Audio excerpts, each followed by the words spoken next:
माँ दुनिया का वो अस्तित्व है जिनके पैरों के नीचे स्वर्ग होता है।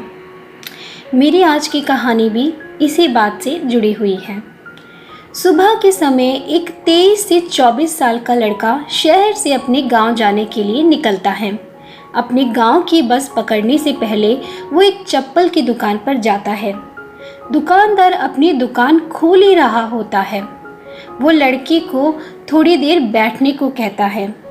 लड़का अंदर रखी एक कुर्सी पर बैठ जाता है। दुकानदार उसके पैरों की ओर देखता है।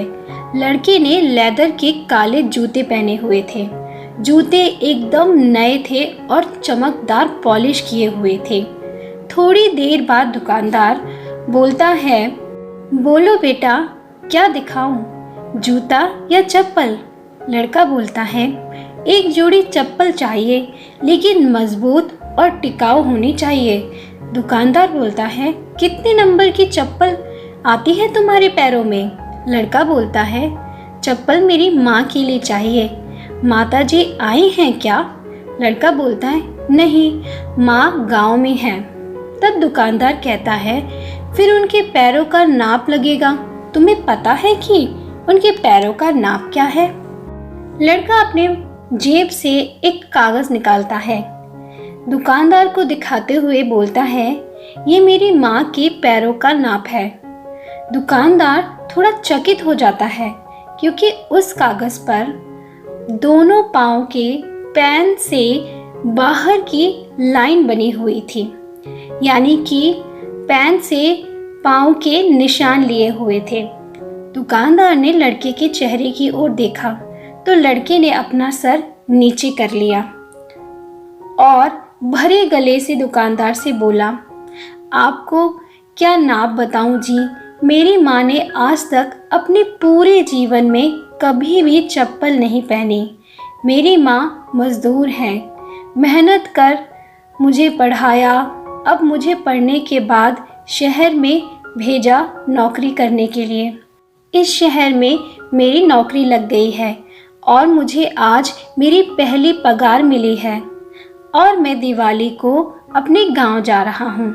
सोच रहा था माँ के लिए शहर से क्या लेकर जाऊँ, तो मेरे मन में आया कि अपनी पहली पगार से माँ के लिए एक जोड़ी चप्पल ही खरीद लेता हूँ। दुकानदार ने अच्छी मजबूत चप्पल दिखाई जिसकी कीमत 800 रुपये थी और फिर उस लड़के से पूछा, ये चलेगी क्या? उत्साहित लड़का उस कीमत के लिए तैयार हो गया। दुकानदार ने सहज ही पूछ लिया, कितनी पगार मिलती है तुम्हें? अभी तो 12,000 मिले हैं। रहना और खाने में 7-8 हजार खर्च हो जाता है और 3,000 माँ के लिए बचाए हैं।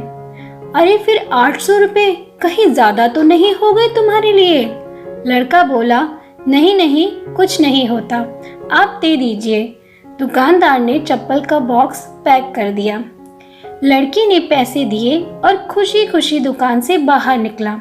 तभी दुकानदार ने आवाज लगाई, थोड़ा रुको।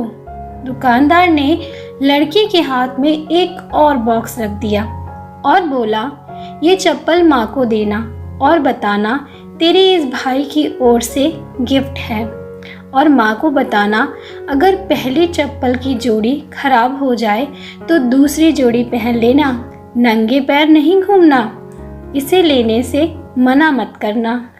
साथ ही दुकानदार ने दूसरी मांग करते हुए कहा, मेरा उन्हें प्रणाम कहना, और क्या मुझे एक चीज़ दोगे तुम?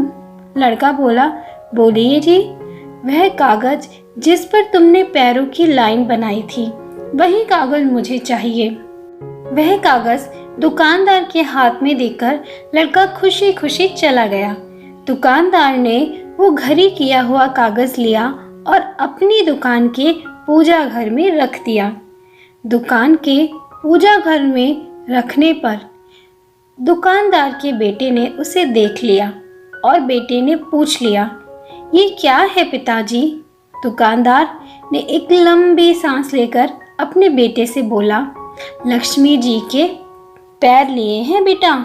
एक सच्चे भक्त ने उसे बनाया है, इससे धंधे में समृद्धि आती है। माँ तो इस संसार में साक्षात परमात्मा है। बस हमारे देखने की नज़र और मन की सोच श्रद्धापूर्ण होनी चाहिए। तो दोस्तों, देखा आपने, माँ इस संसार में सबसे अनमोल है, क्योंकि वो अपने सभी दुखों को छुपाकर हमें हर तरह की खुशी देने का हमेशा प्रयत्न करती है। तो हमें अपने माता पिता को कभी भी किसी तरह का दुख नहीं पहुंचाना चाहिए और ना ही किसी भी प्रकार का दुर्व्यवहार करना चाहिए। आशा करती हूँ आपको ये कहानी पसंद आई होगी। कमेंट सेक्शन में कमेंट करके ज़रूर बताइएगा। वीडियो को लाइक और शेयर करना मत भूलिएगा। मिलूंगी आपसे अगली कहानी में। तब तक के लिए नमस्कार।